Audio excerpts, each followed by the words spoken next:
Lufta bërthamore dhe pasojat e saj. Në një mëngjes të zakonshëm, bota zgjohet si gjithmonë. Rrugët janë plot njerëz, fëmijët shkojnë në shkollë, kafenet janë të mbushura me zëra. Por në sfond tensionet ndërkombëtare rriten. Një incident i vogël, një keqkuptim diplomatik, një raketë që kalon kufirin dhe gjithçka ndryshon në pak minuta. Bota ndodhet përballë skenarit më të errët që ka njohur ndonjëherë, një luftë bërthamore globale. Në momentin kur një raketë bërthamore lëshohet, ajo mbërrin në cakun e saj për më pak se 15 minuta. Çdo qytet i madh, çdo bazë ushtarake, çdo qendër komande është një objektiv.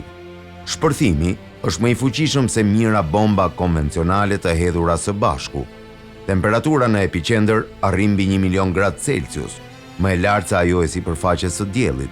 Trupat zhduken, ndërtesat shkrumbohen, toka avullon. Pas shpërthimit krijohet një top zjarri gjigant, i cili lëshon një val goditje që rrëzon gjithçka në një rreze prej disa kilometrash. Pastaj vjen era e nxehtë, e ngjashme, me një stuhi flakësh që përhap zjarrin në mënyrë të pakontrolluar. Njerëzit që nuk vdesin me një herë, digjen ose mbesin të plagosur në mënyrë të pariparueshme. Ata që janë më larg, ekspozohen ndaj rrezatimit që futet në trup dhe fillon të shkatërrojë ADN-n. Një nga efektet më të rrezikshme të armëve bërthamore është rrezatimi ionizues. Ai nuk shihet, nuk nuhatet, por futet në organizëm dhe shkatërron nga brenda. Shfaqen simptoma si sindroma akute e rrezatimit, vjellje, gjakderdhje, rënje flokësh, kancer, veçanërisht në mushkëri, tiroide, leukemi. Mutacione gjenetike që kalojnë brez pas brezi. Fëmijët e lindur pas sulmit vinë në jetë me deformime të rënda. Kur shpërthejnë qindra bomba bërthamore, ato lëshojnë pluhur, hi dhe grimca në atmosferë. Këto bllokojnë rrezet e diellit për muaj apo vite. Temperaturat bien me 2 deri në 10 gradë Celsius në të gjithë botën. Bujësia kolapson, tokat nuk japin më fryt. Ky fenomen njihet si dimri bërthamor dhe është studiuar nga NASA dhe shkencëtarët si Carl Sagan.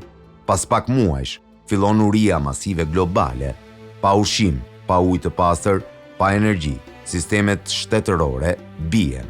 Qeveritë shëmben ose militarizohen. Anarkia shpërthen.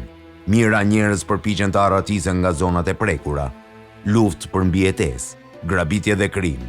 Bota i kthehet një gjendje primitive, ku çdo individ është për vete. Një nga pasojat më të thella është morale, si arriti njerëzimi të ndërtojë diçka që mund ta zhduk vetveten. Çfarë mbetet nga arti, nga dijet, nga shpikjet tona? A do të ketë ndonjë që të tregojë historinë tonë? Në vitet 80, presidenti amerikan Ronald Reagan edhe lideri sovjetik Mikhail Gorbachev ranë dakord se një luftë bërthamore nuk mund të fitohet edhe nuk duhet të luftohet kurrë.